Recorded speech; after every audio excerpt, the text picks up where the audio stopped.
আসসালামু আলাইকুম প্রিয় দর্শক, আমি ব্যারিস্টার আনোয়ার হোসেন আমন্ত্রণ জানাচ্ছি বাংলা ভিশনের আইন বিষয়ক নিয়মিত অনুষ্ঠান ব্যারিস্টার সিনে। এই অনুষ্ঠানে আমরা মেনলি আইন এবং আদালত বিষয়ে কথা বলে থাকি। আজকে আমাদের এই অনুষ্ঠানে আমন্ত্রিত হয়ে আসছেন বাংলাদেশ সুপ্রিম কোর্টের practitioner barrister Shahida Sultana Shila. Barrister Shila, আপনাকে অসংখ্য ধন্যবাদ অনুষ্ঠানে আসার জন্য and welcome to the programme.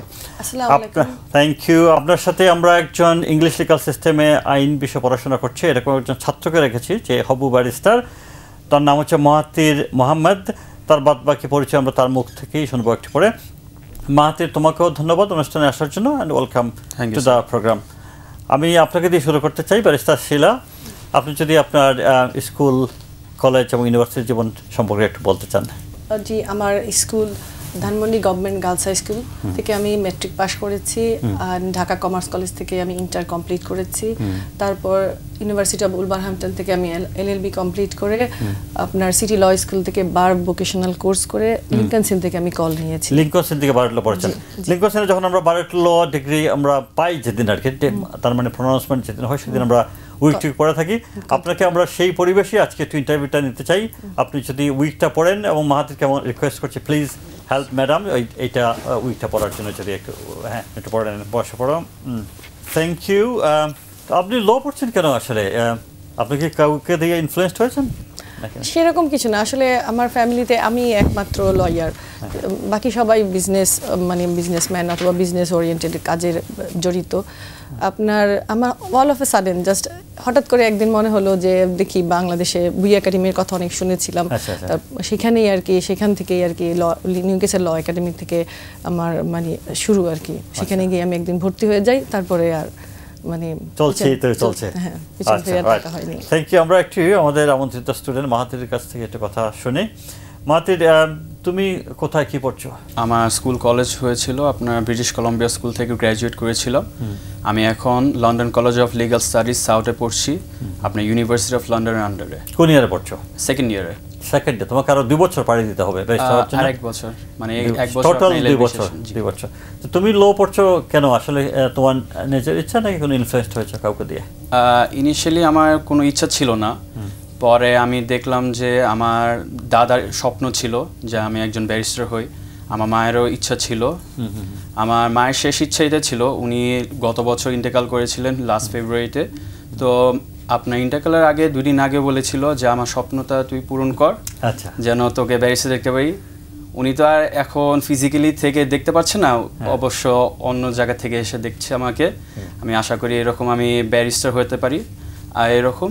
আর আমার একটা বড় ভাই আছে, উনি আমাকে আপনার এই এলসিএস সাউথকে রেকমেন্ড করেছিল, ওনার জন্য আমি এখানে এসেছি। তার মানে তোমার একটা মহৎ উদ্দেশ্য আছে। সেই মহৎ উদ্দেশ্যের প্রেক্ষাপটে তোমাকে যদি আমি বলি, তুমি যখন কোয়ালিফাইড ব্যারিস্টার হবে, তুমি 2জন মানুষকে হেল্প করো বিনা ফিসে, যাদের ফিস দেওয়ার সামর্থ্য নেই আইনের আশ্রয় নেওয়ার জন্য, তাদেরকে তুমি হেল্প করবে কিনা? অবশ্যই হেল্প করতে আমি রাজি হব, কিন্তু আপনার দেখবো যে আপনার যে ওনারা কি আসলে কি ওইভাবে আপনার হেল্পটা চায় না কিনা। অনেকে আছে যে প্রতারণা করে আপনার লিগাল ফিসটা দিতে চাবে না, এটা একটা ছাড় পেতে চায়, সেগুলা আপনার যেন না হতে পারে, এগুলো আপনার একটা ব্যাকগ্রাউন্ড চেক করতে হবে। ওকে, তোমার কাছে আমরা আরো আসবো কথা শোনার জন্য। আমি যাচ্ছি ব্যারিস্টার শিলা আপনার কাছে। আমরা আজকে কথা বলবো ল অফ ডিসক্রিমিনেশন নিয়ে।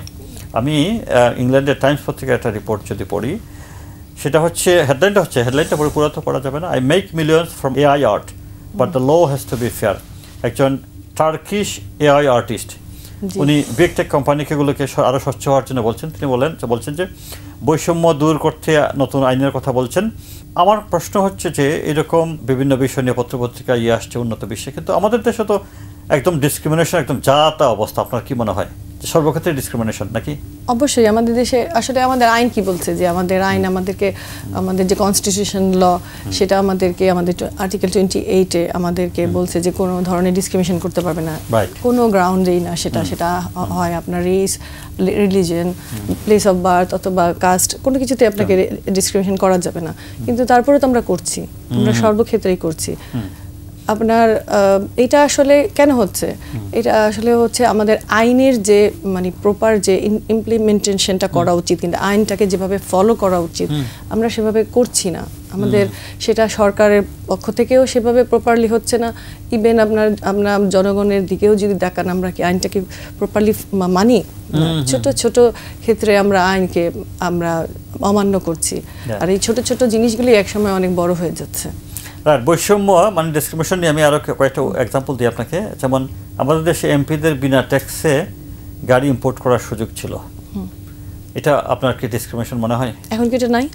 এখনো আছে, এখন যেহেতু পার্লামেন্ট নেই তাহলে এমপি তো নেই। এটা তো ক্লিয়ার মানে আপনার বলবো ডিসক্রিমিনেশন, মানে এটা তো মানে আপনার ভায়োলেশন অফ আর্টিকেল 27। কারণ আপনার আর্টিকেল 27 কি বলছে? Equal before all citizens are equal before the ল।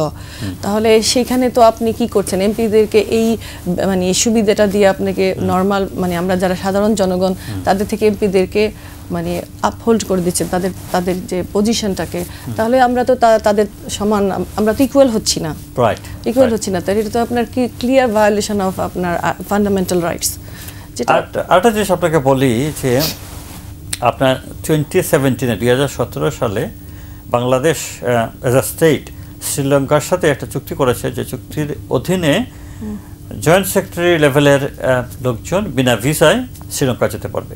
তার আগে সালটা আমার মনে নেই, ইন্ডিয়ার সাথে এরকমই একটি চুক্তি হয়েছিল। জয়েন্ট সেক্রেটারি লেভেলের বিনা ভিসা যাওয়ার দরকারটা কি? আমাদের চুক্তি তো হওয়া উচিত জনগণের জন্য, প্রশাসনের এইসব অফিসারদের জন্য কেন? পৃথিবীর সব দেশে তো চুক্তি জনগণের জন্য হয় না। যেমন ইউরোপিয়ান ইউনিয়নে তাদের যে ট্রিটি হয়েছে, সেই ট্রিটির অধীনে আপনার জনগণ এক দেশ থেকে আরেক দেশে বিনা ভিসা যেতে পারে, এক দেশ থেকে আরেক দেশে গিয়ে কাজ করতে পারে। কিন্তু আর আমাদের দেশে ঠিক উল্টা হয়। আপনার কি মনে হয়? না, আপনার পৃথিবীর বিভিন্ন দেশে আপনার ডিপ্লোম্যাটরা কিংবা আপনার বিভিন্ন অফিসিয়ালরা এরকম ভিসা এক্সাম্পশন পেয়ে থাকে, কিন্তু আসলে এটা শুধু যে সেই লেভেল পর্যন্ত থাকা উচিত তা কিন্তু না। আমাদের জনগণের জন্য সেই ব্যবস্থাটা আমাদের সরকারের করা উচিত, কিন্তু অ্যাকচুয়ালি কি সেরকম কিছু হচ্ছে না তো। কারণ আপনি যদি আপনি জেনে থাকবেন যে আগে আমাদের ইন্দোনেশিয়ার সাথে আমরা অন অ্যারাইভাল ভিসা পেতাম, কিন্তু এখন কিন্তু সেটা নাই। তার মানে আমাদের তো মানে আমাদের তো আপগ্রেড হচ্ছে না, আমাদের উন্নতি হচ্ছে না, আমরা আরো নিচে, আমাদের অবস্থান আরো নিচে চলে যাচ্ছে। আমরা কোথায় মানে সেই জিনিসটা তো আমাদের গভর্নমেন্টের ইনিশিয়েটিভ নিতে হবে যে কিভাবে আমাদের জনগণকে সেই লেভেলের সুবিধাগুলি দেওয়া যায়, এবং সেগুলি করার জন্য কি কি গাইডলাইন করতে হবে, কি কি ল করতে হবে, কিংবা কিভাবে সেই ব্যবস্থাটা করা যায়, সেটা তো আমাদের সরকারের মানে এবং পলিসি মেকারদের সেই জিনিসটা করতে হবে। আপনাকে আরো একটা এক্সাম্পল দেয়, ট্রেনে ভিআইপিদের জন্য টিকিট ব্লক করে রাখার বিধান ছিল, এখন আছে কিনা আমি জানি না, এখনও সম্ভবত আছে। ট্রেনে ভিআইপিদের জন্য ট্রেনে সিট আপনি ব্লক করে রেখে দেবেন, আর সাধারণ মানুষ আপনি যেতেই পারবে না। আপনার কি মনে হয়? এটা তো ক্লিয়ার ডিসক্রিমিনেশন এবং আপনার ব্যাড প্র্যাকটিস। এবং ওই যে একটু আগে বললাম যে এটা আপনার আর্টিকেল 7 মানে 27-এর ভায়োলেশন। কারণ আমি যেখানে ওইখানে আর্টিকেল 27-এ বলছে যে all citizens are equal before the law, তাহলে আমি যদি সমান হই, তাহলে যে কোনো একটা প্রাইভেট সেক্টরের যে কোনো পাবলিক সার্ভিস পাওয়ার অধিকারও আপনার আমার সমান। তাহলে তো সেই জিনিসটা আমি যেভাবে ওই সুবিধাটা পাবো কিংবা নিব, সেটার জন্য ওই ভিআইপিরাও ওইভাবেই এসে ওই প্রসিজারেই নিবে। কিন্তু আপনি যখন তাদেরকে আমাদের থেকে আলাদা করে দিচ্ছেন, তাহলে তো আপনি ওই যে সমাজে বৈষম্যের তৈরি করছেন, এটা তো ব্যাড প্র্যাকটিস। গত রেজিউমে আপনি জানেন যে মুজিববর্ষ পালন করার বহু উদ্যোগ নেওয়া হয়েছিল। ইন 2022 সালে আপনার এআর রহমানকে, সঙ্গীত শিল্পী এআর রহমানকে বাংলাদেশে সঙ্গীত পরিবেশনের জন্য নিয়ে আসা হয়েছিল, এবং এই সঙ্গীত পরিবেশনের জন্য তাকে যে ফিস দেওয়া হয়েছিল, সেই ফিস তাকে ট্যাক্স অব্যাহতি দেওয়া হয়েছিল। এটা তো অনেক মানে আনফেয়ার হয়েছে আমাদের। মাঝখানে একটু বলি, জি বলেন। আমাদের দেশের শিল্পীরা সেখানে সঙ্গীত পরিবেশন করেছিল, তাদেরকে আবার ট্যাক্স দিতে হয়েছিল।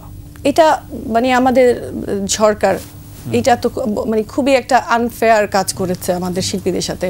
অ্যাকচুয়ালি আপনি যদি বিভিন্ন বিদেশের অন্যান্য ওয়েস্টার্ন ওয়ার্ল্ড কান্ট্রিগুলিতে দেখেন, সেখানে ওরা কি করে, ওরা নিজেদের সংস্কৃতি, নিজেদের প্রোডাক্ট এগুলিকে যেন প্রমোট করতে পারে, স্পেশালি এইরকম ইভেন্টগুলিতে ওরা সেগুলিকে ওইসব শিল্পী, প্রোডাক্ট আরও নিজের কালচারকে আরও সামনে নিয়ে এসে তো সেগুলিকে প্রমোট করে। আমরা যদি ধরে নেই যে আমাদের সরকার আমাদের গার্ডিয়ান, আমাদের অভিভাবক, তাহলে অভিভাবকের কাজ কি? আমাদেরকে প্রপার সেই আমাদের সুযোগ সুবিধা দেওয়া। আরেকটা আইন আছে, নিয়ম আছে, 5% সুদে গৃহ নির্মাণ ঋণ পাবেন গভর্নমেন্টের যারা অফিসার আছেন, তারা পাবে 5% সুদের ঋণ। এটা কেমন? এটা কি তেলে মাথা তেল দেওয়া না? ঋণ তো পাবে কম সুদে যাদের গৃহ নেই। ট্রু, এটাই হওয়া উচিত, কিন্তু এটাও একটা বৈষম্য। এটা তো আপনি কি বলবেন, এটা অনেক ক্লিয়ার বৈষম্য। কারণ আমরা সরকারি অফিসার, আমরা বাংলাদেশে এখন যে অবস্থা, টোটালটাই দুর্নীতিগ্রস্ত।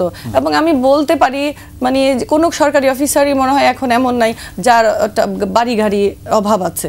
সো যাদের আছে তাদেরকে আমরা কেন দিব? আপনার সাথে আমরা আরো কথা বলবো ডিসক্রিমিনেশন নিয়ে, তার আগে আমাদের একটা বিজ্ঞাপন বিরতিতে যেতে হচ্ছে।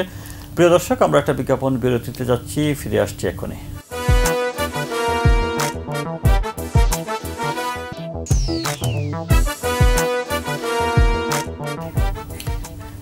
আমরা ফিরে আসলাম বিজ্ঞাপন বিরতি থেকে। আমরা কথা বলছিলাম ব্যারিস্টার শিলার সাথে, আমরা ডিসক্রিমিনেশন নিয়ে কথা বলছিলাম। আপনাকে আরও কিছু ডিসক্রিমিনেশন নিয়ে কিছু এক্সাম্পল দিতে চাই। যেমন ডিসক্রিমিনেশন এটা অন্য একটা বিষয়, ল অফ হাইজিন ল, পৃথিবীর সব দেশেই হাইজিন মেনটেন করা বিভিন্ন বিষয় নিয়ে। আমরা কিছুদিন আগে দেখেছি চারুলতা রেস্টুরেন্টকে 5 লক্ষ টাকা জরিমানা করা হয়েছে, সেটা হচ্ছে কারওয়ান বাজারে। তো ইংল্যান্ডে আপনার আছে, যারা রেস্টুরেন্ট বিজনেস করবে তাদের জন্য হাইজিন ল তো আছেই, হাইজিন রেটিংও আছে, যে প্রত্যেক রেস্টুরেন্টের সামনে ফুড সেফটি প্লাস যে রেস্টুরেন্ট হাইজিন কতটুকু মেনটেন করে রেস্টুরেন্টের সামনে একটা স্টিকার লাগিয়ে দেওয়া হয়, রেটিং 1, 2, 3, 4, 5। 5 হইলে তো 5 স্টার, 4 হইলে 4 স্টার, 3 হইলে 3 স্টার, 2 বা 2 এর নিচে গেলে ওদেরকে বন্ধ করে দিয়ে দেওয়া হয়। আমাদের দেশে হাইজিন ল ইন্ট্রোডিউস করা উচিত কিনা, এবং করলে কিভাবে আপনার মনে হয়? অবশ্যই করা উচিত। It's a good initiative. আমার কাছে মনে হয় এটা করলে অনেক ভালো হবে। আপনার এই যে আমাদের দেশে যেমন ব্যাঙের ছাতার মতো এখন রেস্টুরেন্টগুলি মানে আপনার প্রতিনিয়ত আপনার হয়ে যাচ্ছে, তৈরি হচ্ছে, কিংবা আপনার খুলে ফেলছে, এগুলি তখন বন্ধ হয়ে যাবে।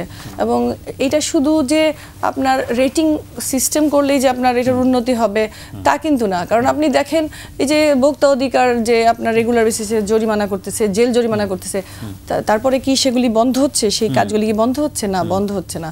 বন্ধ করার জন্য যেটা করতে হবে, ওই যে আপনার ওই রকম রেটিং সিস্টেম আপনার করে সেটা যেন রেগুলার বেসিসে মনিটরিং করতে হবে, এবং ওইটা ওরা মেইনটেইন করতেছে কিনা। যদি মেইনটেইন না করে তাহলে ওই যে লাইসেন্সিং, এবং এইটার সাথে আপনার অবশ্যই লাইসেন্সিং যে অথরিটি আছে তাদেরকে ইনক্লুড করা উচিত, যে যদি আপনি সেটা মেইনটেইন না করেন এবং একটা এই রেটিং এর পরে যে আপনি যেমন বললেন 2 স্টারের নিচে গেলেই সেটাকে বন্ধ করে দিচ্ছে, সেম বাংলাদেশেও করা যেতে পারে যে এই 2 স্টার অথবা 1 স্টারের নিচে গেলে সেই রেস্টুরেন্টে বন্ধ করে দিবে অথবা ব্ল্যাক লিস্টেড করে দিবে। ঠিক আছে, এইগুলি আমরা করা উচিত, এবং এটা খুব জরুরি বাংলাদেশের জন্য। আরেকটা প্রশ্ন করি আপনাকে বিচ্ছিন্নভাবে বিভিন্ন প্রশ্ন করছি। দুদকের এক সময়কার এক ডিজি বলছিলেন, যারা দুর্নীতি করে, যারা করাপশন করে তাদেরকে কোনো অনুষ্ঠানে আপনি দাওয়াত দেবেন না, তাদের সাথে কোনো আত্মীয়তা করবেন না। এটা কি সঠিক যে দুর্নীতি আসলে দমন হবে এরকমভাবে, নাকি আরও কিছু ব্যবস্থা নেওয়া দরকার? এটা তো দুর্নীতি তো আর একদিনে দমন করা যাবে না। দুর্নীতিকে দমন করার জন্য আমাদের অনেক কিছু করতে হবে, অনেক ইনিশিয়েটিভ নিতে হবে, এবং এটা অবশ্যই দুর্নীতি দমন করার জন্য আপনার যেমন জনগণেরও যেমন আপনার অংশগ্রহণ লাগবে, সাথে যেটা সরকারের সবচেয়ে বেশি আপনার মানে আন্তরিকতা লাগবে। সরকার যদি এই ব্যাপারটাতে অনেক বেশি স্ট্রিক্ট হয় তাহলে আমাদের দুর্নীতি আমরা দরকার হবে, তাই না? হ্যাঁ, এবং আমাদের জনগণেরও অংশগ্রহণ লাগবে।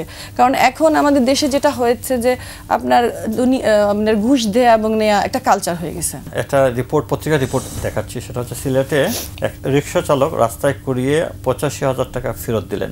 এটা ঘুষখোররা কি কোনো শিক্ষা পেতে পারে? অবশ্যই এটা থেকে সততার শিক্ষা পেতে পারে তারা। যে মানে মানুষের সততাটা কতটুকু দরকার সেটা তাদের থ্যাংক ইউ। আমরা এখন আমরা স্টুডেন্টের কাছে পড়ে যাই। মাহাতির, তোমার কাছে কিছু প্রশ্ন আছে, সেটা ম্যাডামের উদ্দেশ্যে করবা, কিন্তু তার আগে দর্শকদের উদ্দেশ্যে বলতে চাই আমরা ইমেইলের মাধ্যমে দর্শকদের কাছ থেকে প্রশ্ন গ্রহণ করে থাকি। প্রশ্ন পাঠানোর ঠিকানা হচ্ছে barrister.in25@gmail.com। Again it is barrister.in25@gmail.com। এই ঠিকানায় আপনার যে কেউই প্রশ্ন পাঠাতে পারেন, সে আমরা যুক্তি সকল প্রশ্নের উত্তর দিয়ে থাকি। আজকে আমাদের কাছে যে প্রশ্ন আসছে সেই প্রশ্ন আমরা ম্যাডামের উদ্দেশ্যে করছি, যদি মাহাতির তুমি করো। আপনার মহিউদ্দিন বাবু জজকোর্ট ঢাকা থেকে বলছেন, আমি একজন শিক্ষানবিশ আইনজীবী। আমার সিনিয়রের সাথে আমি একটি অপহরণ মামলায় উপস্থিত ছিলাম। মেয়েটির জন্ম যুক্তরাজ্যে। সে তার প্রেমিকের সাথে 15 বছর বয়সে পালিয়ে যায়, কিন্তু তার বাবা প্রেমিকের বিরুদ্ধে অপহরণ ও ধর্ষণ মামলা রুজু করেন এই যুক্তিতে যে 16 বছরের নিচে কোনো মেয়ের সাথে সহবাস করা নারী ও শিশু নির্যাতন দমন আইনের 9 ধারা মোতাবেক ধর্ষণ। কিন্তু মেডিকেল রিপোর্টে বলা হয়েছে মেয়েটির বয়স 16 বছরের বেশি, অথচ সে জন্মগ্রহণ করেছেন লন্ডনের, যা আপনি আমি সবাই জানি যে সেখানে জন্ম তারিখ একদিনও মিথ্যা হয় না। এই সমস্যার সমাধান কিভাবে করবেন? এই সমস্যা কিভাবে সমাধান করবেন? অ্যাকচুয়ালি আমরা যদি ইংল্যান্ডের যেটা আমরা জানি সেটা হলো বার্থ সার্টিফিকেট, তারপর ড্রাইভিং লাইসেন্স হতে পারে, পাসপোর্ট হতে পারে। তো সেটা যদি ওগুলি যদি আমার এই মুহূর্তে আমার কাছে মানে আমি ওগুলি মানে পাচ্ছি না, ধরেন উনি কোনোভাবে যে ছেলের লয়ার সেগুলি সে তার কাছে জোগাড় করা সম্ভব হচ্ছে না, তখন সে যেটা করবে সেটা হলো আপনার ইউকের গভর্নমেন্টের ওয়েবসাইট আছে, সেখানে গাইডেন্স দেওয়া আছে যে আপনি যে কোনো ইউকে সিটিজেনের কোনো ইনফরমেশন যদি আপনি দেখাতে পারেন, প্রথমে আপনাকে কোর্ট অর্ডার লাগবে। কোর্ট অর্ডার নিয়ে আপনি ইউকে সিটিজেন সেখানে আপনি যদি দেখাতে পারেন যে আপনার লেজিটিমেট লিগেল বেসিস আছে, অথবা এই মানে ইনফরমেশন না হলে আপনার যেমন আমরা যেটাকে বলি অপূরণীয় ক্ষতি হবে, ওইটা যদি আপনি দেখাতে পারেন তখন ইউকে গভর্নমেন্ট সেটা কনসিডার করবে, এবং সেই ইনফরমেশন যদি আপনার মনে হয়, তাদের কাছে মনে হয় যে এটার আসলে লিগেল নিড অনেক, মানে ওই যে লেজিটিমেট মানে এটা অনেক বেশি, তখন তারা আপনাকে দিতে পারে। আমরা মাহাতিরের কাছে চাই একটু। মাহাতির, তোমার একটু বক্তব্য শুনি। আমরা তো ডিসক্রিমিনেশন আইন নিয়ে কথা বলেছি অনেক, তুমি শুনেছো। শিক্ষাক্ষেত্র ডিসক্রিমিনেশন আছে। তোমাদের জেনারেশন ডিসক্রিমিনেশন নিয়ে কি কিছু ভাবছে? স্যার, অ্যাকচুয়ালি ডিসক্রিমিনেশন সবার মধ্যেই আছে, শুধু বাংলাদেশে নয়, পুরো পৃথিবীতে। আপনার যদি আমরা উদাহরণ নেই যে মেডিকেলে যদি আপনার কোনো রোগীকে এখন আপনার চিকিৎসার জন্য আনছি, একজন যদি ধনী মানুষ হয় ওনাকে ওই ব্যবস্থা দেওয়া হয় যেটা আপনার মিডল ক্লাস বা লোয়ার ক্লাস মানুষদের পাচ্ছে না। এখানে একটা ডিসক্রিমিনেশন হচ্ছে। অথচ আপনার ডাক্তাররা, নার্সরা চাইলে আপনার ওই গরিব মানুষদেরকেও হেল্প করতে পারে, কিন্তু করছে না। কারণ এখানে আপনার টাকা পয়সা হতে পারে, করাপশনের ক্ষেত্রে ওইটা একটা ডিসক্রিমিনেশন।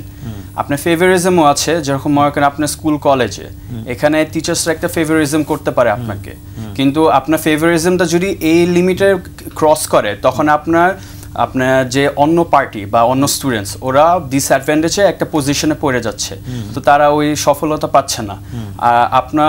আমরা যে ভাবতেছি যে আমরা নতুন জেনারেশনরা আমাদের ডিসক্রিমিনেশনটা নিজের থেকেই সহায়তা হবে। আমাদের মনের মধ্যে যে ডিসক্রিমিনেশনটা আছে এটাকে আগে আমাদের জয় করতে হবে। শুধু আমার একা বললে হবে না, সবাইকে একটা টিম হিসাবে আমরা যদি এটা আগাইতে পারি তাহলে এটা মনে হয় ডিসক্রিমিনেশনটা আমরা আপনার জয় করতে পারবো। তোমার একটা কোয়েশ্চেন আছে ম্যাডামের উদ্দেশ্যে। আপনার দ্বিতীয় প্রশ্ন হচ্ছে, মোহাম্মদ শাহজাহান কুষ্টিয়া থেকে বলছেন, আমি ল পড়েছি তবে লয়ার নয়। বাংলাদেশ বার কাউন্সিলের প্রফেশনাল কন্ডাক্ট সম্পর্কে আমি অবগত। অত্যন্ত চমৎকার একটা বিষয়, কিন্তু এই চমৎকার আচরণ বিধি আইনজীবীরা মেনে চলে কি না? একটা উদাহরণ যদি দেই যে আচরণ বিধিতে বলা আছে আইনজীবীরা অন্য কোনো পেশায় নিয়োজিত হতে পারবে না, কিন্তু সবাই না হলেও আমি বহুজনকে দেখেছি আইন পেশার পাশাপাশি ব্যবসাও করে। এগুলো ওপেন সিক্রেট।